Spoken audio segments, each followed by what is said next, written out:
हमारी जिज्ञासा ही ब्रह्मांड के हर उस पहलू पर हमारा ध्यान खींचती है जो हमारे सोलर सिस्टम में मौजूद है। उन्हीं में से एक है कॉमेट या धूमकेतु। चलिए आज के वीडियो में इन्हें करीब से समझा जाए। एस्ट्रोनॉमर्स मानते हैं कि आज से 460 करोड़ साल पहले जब सोलर सिस्टम का जन्म हुआ था, कॉमेट्स भी उतने ही पुराने हैं। तो आखिर ये कॉमेट्स हैं क्या? तो इसका जवाब ये है कि ये बने हैं जमे हुए गैसेस, पत्थरों और धूल के गुबार से। सोलर सिस्टम के बाकी ग्रहों की तरह ये भी ओवल शेप के ऑर्बिट में सूरज का चक्कर लगाते हैं। जहां पृथ्वी सूरज का चक्कर लगाने में 365 दिन लगाती है, वहीं कॉमेट्स को सैकड़ों या हजारों साल लग सकते हैं। एक्चुअली जैसे ही एक कॉमेट सूरज के करीब आता है तो इसमें मौजूद ठोस बर्फ सब्लिमेशन प्रोसेस से गर्म होकर गैस में बदल जाती है। गैस में vapour, carbon monoxide, carbon dioxide और कई एलिमेंट्स होते हैं जो कि इसकी पूंछ का आकार ले लेते हैं। आइए अब इन्हें गहराई से समझा जाए। एंशिएंट ह्यूमन सिविलाइजेशन से ही कॉमेट्स को देखे जाने का इतिहास रहा है। प्राचीन काल में इन्हें दैवीय प्रकोप माना जाता था। मतलब आसमान में कॉमेट्स दिखने को सूखा, बाढ़, बदलाव और शगुन या अपशगुन के नजरिए से देखा जाता था। जैसे हेली कॉमेट को सदियों से देखा जा रहा है और इसका सबसे पहला रिकॉर्ड ईसा पूर्व 240 में देखा गया था। सन 1066 में इसे इंग्लैंड पर नॉर्मन की जीत के तौर पर देखा गया था, जिसे बेयोक्स टेपेस्ट्री कहा गया था। प्राचीन काल में कॉमेट्स को बालों वाले तारे या हेयरी स्टार्स कहा जाता था, जो आग लगी तलवारों की तरह दिखाई देते थे। इनका आसमान में दिखना बहुत ही रेयर एक्सपीरियंस होता था। बेबीलोन सभ्यता के एपिक ऑफ गिलगमेश में किसी धूमकेतु के आगमन को आग और बाढ़ का रीजन बताया गया था, और रोमन सम्राट नीरो ने अपने सिंहासन के सभी संभावित उत्तराधिकारियों को मौत के घाट उतारकर खुद को कर्स ऑफ कॉमेट यानी किसी धूमकेतु के अभिशाप से बचाया था। तो ऐसे में सबसे पहला सवाल आपके मन में यही आ रहा होगा कि कॉमेट्स आखिर आते कहां से हैं? तो 1951 यानी 1951 में एस्ट्रोनॉमर जेरार्ड कुइपर ने दुनिया के सामने ये थ्योरी रखी कि नेपच्यून से परे एक आइसी बेल्ट है जो प्लूटो के आसपास मौजूद है और वही कॉमेट्स का घर है। अब ये बर्फीले ऑब्जेक्ट्स कभी कभार ग्रेविटेशनल रेंज में आ जाते हैं और दिखाई देने लगते हैं। हालांकि बहुत ही कम टाइम के लिए इन्हें देखा जा सकता है। कई बार कुछ कॉमेट्स आसमान में दोबारा कब दिखेंगे ये इसलिए प्रिडिक्ट हो पाता है क्योंकि ये पहले भी धरती के पास से गुजर चुके होते हैं। इनमें से भी कई कॉमेट्स ऐसे हैं जो ऊट क्लाउड एरिया से आते हैं, जो सूरज से 1 लाख एस्ट्रोनॉमिकल यूनिट्स दूर होते हैं, यानी सूरज से धरती की दूरी का 1 लाख गुना ज्यादा दूरी। इस ऊट क्लाउड एरिया के कुछ कॉमेट्स ऐसे भी हैं जिन्हें सूरज का एक चक्कर लगाने में 30 मिलियन यानी 3 करोड़ साल लगते हैं। धरती से दिखाई देने वाले लॉन्ग पीरियड कॉमेट्स हर सेकंड 50 किलोमीटर या उससे ज्यादा स्पीड से ट्रैवल करते हैं। कॉमेट्स या धूमकेतुओं का सबसे इंटरेस्टिंग हिस्सा होता है इनकी चमक। 1997 में यानी 1997 में हेल बोप कॉमेट ने रात के आसमान को इस कदर रोशन कर दिया था कि उसे 20वीं सदी का सबसे चमकीला धूमकेतु कहा गया। हाल ही में 2020 में कॉमेट नियोवाइज ने अपनी शानदार चमकीली पूंछ से दुनिया भर के एस्ट्रोनॉमर्स को हैरान कर दिया था। हेल बोप कॉमेट 1996 से 1997 में लगभग 1.5 साल तक दिखाई दिया था और इसे सूरज का एक चक्कर लगाने में लगभग 2534 साल लगते हैं। नासा के अकॉर्डिंग जनवरी 2023 तक 3743 कॉमेट्स ऑब्जर्व किए जा चुके हैं। हालांकि ऐसे खरबों कॉमेट्स ब्रह्मांड में मौजूद हैं जो नेपच्यून से आगे मौजूद कुइपर बेल्ट और प्लूटो से आगे ऊट क्लाउड एरिया में मौजूद हैं। फिलहाल कॉमेट्स की बनावट को हम समझ लेते हैं। यूरोप स्पेस एजेंसी के अकॉर्डिंग एक कॉमेट आमतौर पर एक न्यूक्लियस, हाइड्रोजन एनवेलप, डस्ट और प्लाज्मा पूंछ यानी टेल से बना होता है।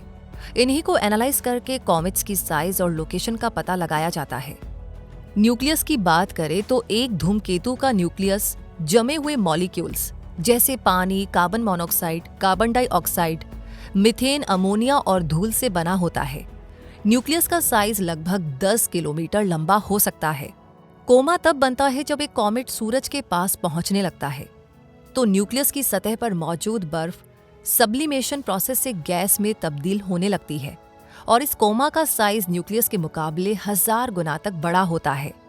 अगला हिस्सा है हाइड्रोजन एनवलप, जो कोमा के चारों ओर 10 मिलियन या 1 करोड़ किलोमीटर तक लंबा हो सकता है। यह हाइड्रोजन एटम से बना होता है। जैसे जैसे एक कॉमेट सूरज के करीब आने लगता है, हाइड्रोजन एनवलप साइज में बढ़ने लगता है। और कॉमेट का आखिरी हिस्सा होता है इसकी पूंछ, जो 2 तरह की होती है, धूल का गुबार और गैस। पूंछ की शेप सनलाइट और सोलर विंड से बनती है और इसकी लंबाई कई मिलियन किलोमीटर तक हो सकती है। तो जब भी कोई कॉमेट धरती के करीब से गुजरता है तो धरती पर मीटियर्स की बारिश होती है। जैसे कॉमेट स्विफ्ट टटल के गुजरने पर परसाइड मीटियर शावर होती है। इसे हर साल 9 से 13 अगस्त के बीच में देखा जा सकता है। कॉमेट्स के ऑर्बिट की बात करें तो एस्ट्रोनॉमर्स इसे शॉर्ट पीरियड और लॉन्ग पीरियड में डिवाइड करते हैं। जैसे शॉर्ट पीरियड वाले कॉमेट्स सूरज का चक्कर लगाने में लगभग 200 सालों का समय लेते हैं और लॉन्ग पीरियड कॉमेट्स 200 सालों से भी ज्यादा समय लेते हैं। वहीं सोलर सिस्टम के बाहर रहने वाले कॉमेट्स को सिंगल एपारेशन कॉमेट्स कहते हैं। शॉर्ट पीरियड कॉमेट्स को पीरियोडिक कॉमेट्स भी कहते हैं, जो डिस्क शेप्ड वाले आइसी ऑब्जेक्ट्स हैं जो कुइपर बेल्ट से आते हैं और ग्रेविटेशनल फोर्स से खींचे चले आते हैं और एक्टिव कॉमेट्स बन जाते हैं। इनके अलावा भी सन ग्रेजर नाम के कॉमेट्स भी हैं, जो सीधे सूर्य से जा टकराते हैं या इतने करीब आ जाते हैं कि वे टूट जाते हैं या वेपराइज्ड हो जाते हैं। चांद, मंगल, सूरज या दूसरे यूनिवर्सल ऑब्जेक्ट्स की तरह ही कॉमेट्स में भी स्पेस साइंटिस्ट और स्पेस एजेंसीज की दिलचस्पी बहुत पुरानी है। 1986 में जब हेली कॉमेट के इमेजेस मिले तो कॉमेट्स के प्रति स्पेस साइंटिस्ट का इंटरेस्ट और जाग गया। 2001 में नासा का डीप स्पेस 1 स्पेसक्राफ्ट जब बोरेली कॉमेट के पास से गुजरा था तो उसने उसके न्यूक्लियस की तस्वीरें ली थी, जो 8 किलोमीटर लंबा था। कॉमेट्स एक्सप्लोरेशन में नासा को एक बड़ी सक्सेस तब मिली थी जब जनवरी 2004 में मिशन स्टारडस्ट ने वाइल्ड कॉमेट का पीछा करते हुए उसके न्यूक्लियस के साथ लगभग 250 किलोमीटर की यात्रा की। 2006 में जब उसके सैंपल्स मिले तो पता चला कि वैज्ञानिकों को जितना पता है, कॉमेट्स उससे भी ज्यादा कॉम्प्लिकेटेड ऑब्जेक्ट्स हैं। उन सैंपल्स में वो खनिज या एलिमेंट्स मिले जो सूरज या किसी तारे में होते हैं। मतलब यही एलिमेंट्स सोलर सिस्टम के बाहर फैल गए हैं, जहां पर कॉमेट्स पाए जाते हैं। अब ये सारी बातें हमें इसलिए भी पता लग पाती है क्योंकि स्पेस एजेंसीज कॉमेट्स को स्टडी करने के लिए डेडिकेटेड स्पेस मिशन भी चलाती हैं। जैसे 2014 में यूरोपियन स्पेस एजेंसी ने रोसेटा मिशन लॉन्च किया था, जिसने न सिर्फ कॉमेट 67P चुर्यूमोव-गेरासिमेंको का चक्कर लगाया, बल्कि उस पर लैंड करके इतिहास रच दिया। इसका फिले लैंडर धूमकेतु की सतह पर उतरा था और उसकी बनावट के बारे में इंपॉर्टेंट डेटा भी भेजा था। वहीं 2005 में नासा के डीप इम्पैक्ट मिशन ने जानबूझकर खुद को धूमकेतु टेम्पल 1 से टकरा दिया था, ताकि उसके इंटरनल स्ट्रक्चर का पता लग सके। इसके टकराने से कॉमेट पर एक क्रेटर भी बन गया था। डीप इम्पैक्ट के मिशन EPOXI यानी extra solar planet observation and deep impact extended investigation में 2 प्रोजेक्ट्स शामिल थे। पहला डीप इम्पैक्ट एक्सटेंडेड इन्वेस्टिगेशन यानी कि DIXI, जिसने नवंबर 2010 में कॉमेट हार्टले 2 का सामना किया था, और दूसरा extra solar planet observation and characterization यानी कि EPOCH इन्वेस्टिगेशन, जिसने हार्टले 2 के रास्ते में दूसरे कई तारों के आसपास पृथ्वी के आकार के ग्रहों की खोज की थी।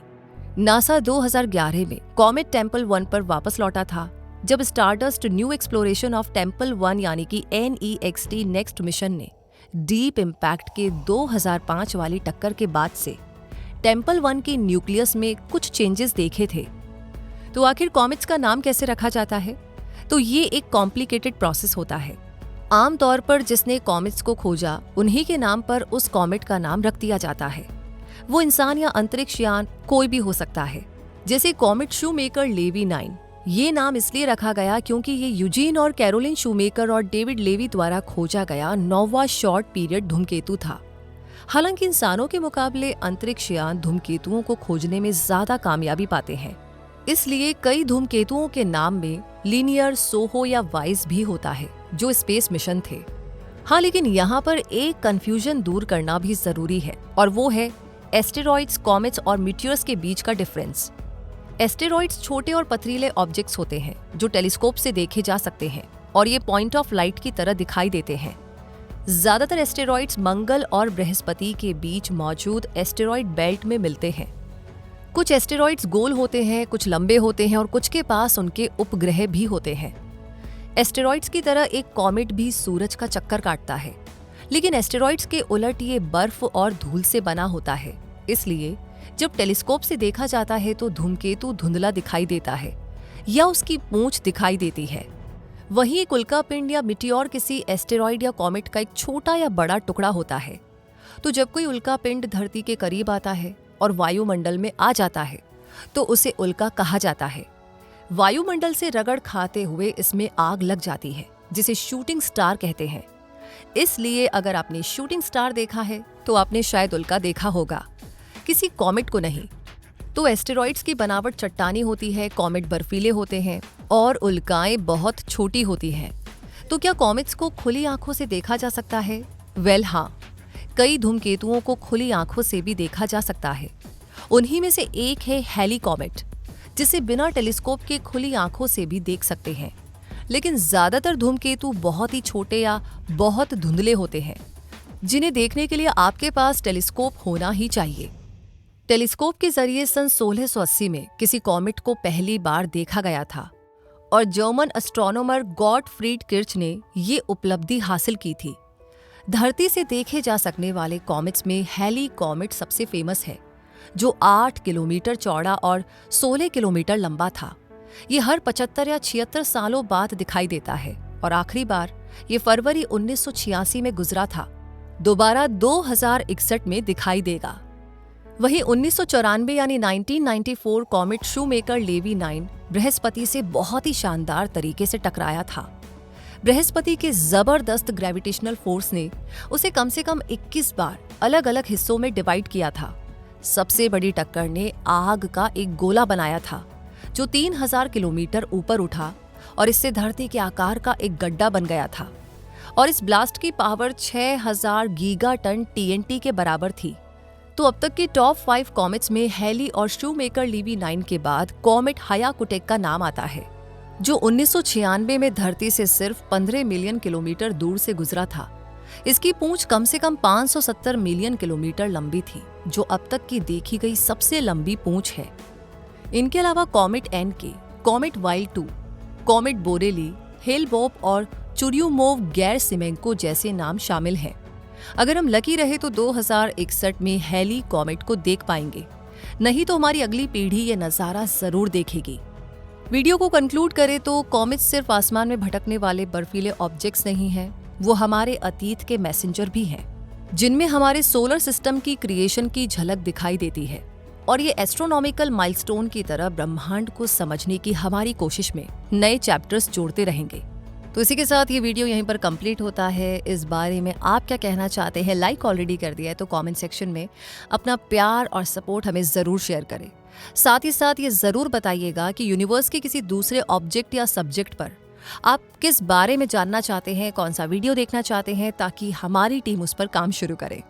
तो फिर हम मिलेंगे बहुत जल्दी ही। तब तक के लिए डेली आप वीडियोस देखते हैं, लेकिन अगर अभी तक सब्सक्राइब नहीं किया है तो क्विक सपोर्ट चैनल को सब्सक्राइब करके बेल आइकन को प्रेस कर दीजिए। तब तक के लिए मैं रूबी पारिक आपसे कहूंगी, हमेशा अपने आप को अपडेट रखें, ग्रो करते रहें क्विक सपोर्ट के साथ। धन्यवाद।